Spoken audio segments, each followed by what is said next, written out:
So House Minority Whip Steve Scalise joins me now. 5 years ago, in broad daylight, he was shot while participating in the congressional baseball game. Happily, he is much better and participating in the game that's coming up this week. Congressman, always good to see you. Thank you very much for joining me today. What goes through your mind as you look at what happened to Lee Zeldin and you think about the fact that, you know, within hours after a potential attempted assault, that man is free?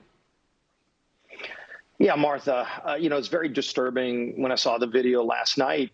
And then it really gets you angry when you see that literally 6 hours later, he's just released, no bail, just let back out on the streets. After what he said, especially to Lee, his intentions were to harm him severely. You're done. I mean, that's attempted murder. It should be in New York. It's also a federal crime. And so he not only should be prosecuted and held right now in New York, but where are the federal authorities to go after this guy as well? Because he violated federal law. So, you know, I texted with Lee this morning. He's a friend, and you know, I'm glad he's doing well. Thank God there were people there that took quick action. But as you can see, I mean, there's no place for this in politics, and it needs to be aggressively stood up against. Prosecutors that let this go, that let somebody like this out, are condoning that kind of violent activity, and it's got to stop. You know, I want to ask you about a couple of other things that have cropped up on Capitol Hill on your side, on the House side, with regard to Speaker Nancy Pelosi. And there's a piece out today by Miranda Devine in the New York Post, and it details the stock purchase of NVIDIA stock, which is a chip stock, $1 to $3 million worth of NVIDIA stock that was purchased, believed to have been purchased by Nancy Pelosi's husband, while at the same time there's an enormous bill going through Congress to subsidize and give federal funding to chip companies to ramp up U.S. production. Aren't there rules against that kind of thing? Because at the very least, it would appear to be a conflict of interest, or appearance of a conflict of interest.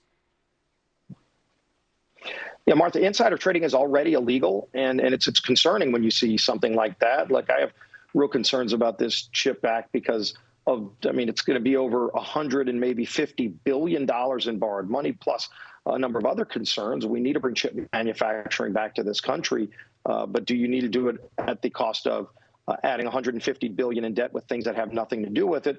And then you see on top of it, I mean, if somebody's out as an insider trying to profit from it, again, that's already illegal. It surely ought to be looked into. But shouldn't there be, you know, what are the rules that apply to this? Because it's very difficult to prove insider trading, and I'm not accusing anyone of insider trading.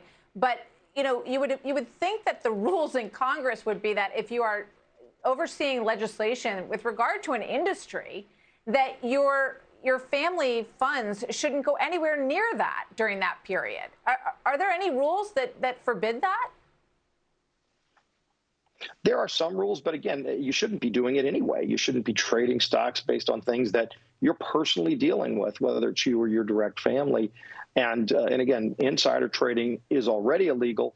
Plus, there are some other limitations in trying to profit personally off of the knowledge that you have, whether it be a member of Congress or anybody in the executive branch. So Nancy Pelosi also wants to go to Taiwan, and there's been a very strong statement from the Chinese government about how they would perceive that as against the one China policy. What's your take on that, Congressman? Look, Taiwan is an ally, and you've seen President Xi, you've seen China making aggressive moves that make it appear they would try to move in and try to invade Taiwan. I think they were watching what happened in Ukraine when Russia started moving. We also, during the Olympics, when Putin met with Xi in China, it seemed like from what everybody was saying, they were talking about the timing of when Russia would invade Ukraine, thinking that might go quickly, and then Xi would invade Taiwan right after that. We need to be helping Taiwan with surface to air, with the ability to defend themselves, just like we should have done before the Russian invasion with Ukraine. Let's learn from that mistake. So you think the trip is okay? You would support that trip? She ought to go, and we all ought to express our support for Taiwan and our relationship with them, and push back on any attempt by a country, whether it's China and anyone else, to try to invade Taiwan. Thank you very much, Minority Whip Steve Scalise. Always good to see you, sir. Thank you very much. Good luck at the baseball Great being game. with you, Martha. Thanks. Hi, everyone. I'm Brian Kilmeade. I want you to do me a favor. I want you to click to subscribe to the Fox News YouTube page. This is the only way that I know for sure that you're not going to miss any great commentary, any great news bites, any great interviews coming your way on Fox. You can get it all here on YouTube. So subscribe right now.